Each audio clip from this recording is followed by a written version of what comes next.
Welcome back to the Soul Food Podcast. Today we're diving into a phrase that, if we're being honest, sounds a little bit terrifying to the modern ear. The fear of God, for a lot of us, that phrase conjures up images of a lightning bolt waiting to strike, or a cosmic judge is just looking for a reason to throw the book at us. But what if I told you the fear of the Lord isn't about being afraid of God, but being in absolute breathless awe of Him?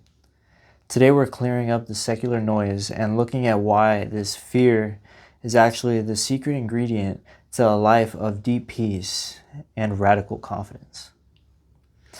Let's start with how our world defines fear. In our everyday lives, fear is a survival instinct. It's what you feel when you're walking down a dark alley or facing an uncertain future. It's negative, it's fight or flight. It makes us want to shrink back. When we take that human secular definition and try to glue God onto it, we end up with some really heavy misconceptions. We start viewing God as an angry tyrant, someone who we have to walk on eggshells around. This creates what I call the performance trap, where we feel like we have to be perfect just to keep Him from being mad at us. The danger here is that we naturally hide from things we fear. If we fear God like we fear a predator, we'll never pray, we'll never worship, and we'll never get close enough to feel His embrace. That's not the gospel. That's a prison. But the Bible uses a completely different lens. In the original scriptures, the fear of God is often synonymous with reverence, standing in awe, or acknowledging a holy weight. Think about the ocean for a second. You can love the ocean, you can swim in it, and you can find it beautiful. But you also respect it, right?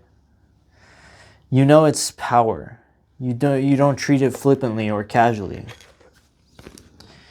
Proverbs 9:10 tells us that the fear of the Lord is the beginning of wisdom. It's the starting point because it's the moment we realize He is God and I am not. It's not the fear of a slave for a cruel master. It's the wonder of a child looking at a magnificent, powerful Father who is for them and not against them. To really get our heads around this, let's look at the contrast between the world's version of fear and the Bible's version.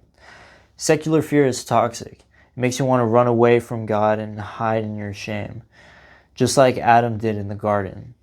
But biblically, fear is holy. It actually makes you run towards God because you realize He's the only one powerful enough to save you.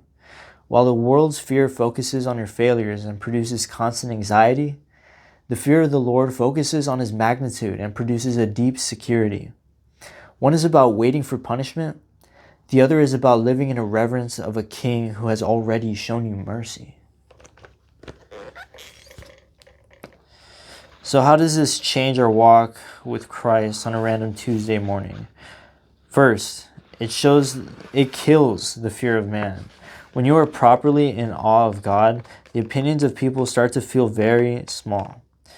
You stop living for the applause of others because you're focused on the heart of the Creator. Second, it leads to true worship. We stop treating God like a cosmic vending machine and start treating Him like the sovereign King of the universe.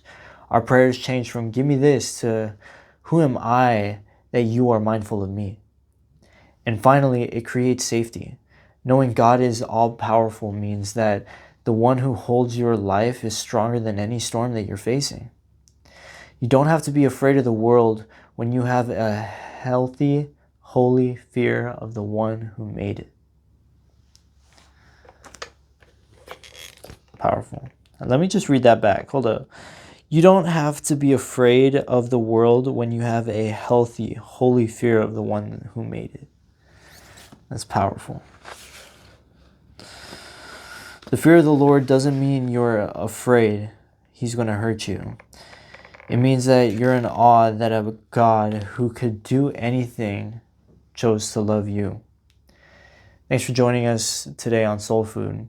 My prayer is for you this week is that you would stop shrinking back in terror and start standing in awe. Go out today, walk in that holy wonder, and let His wisdom lead your way. We'll see you next time. God bless you.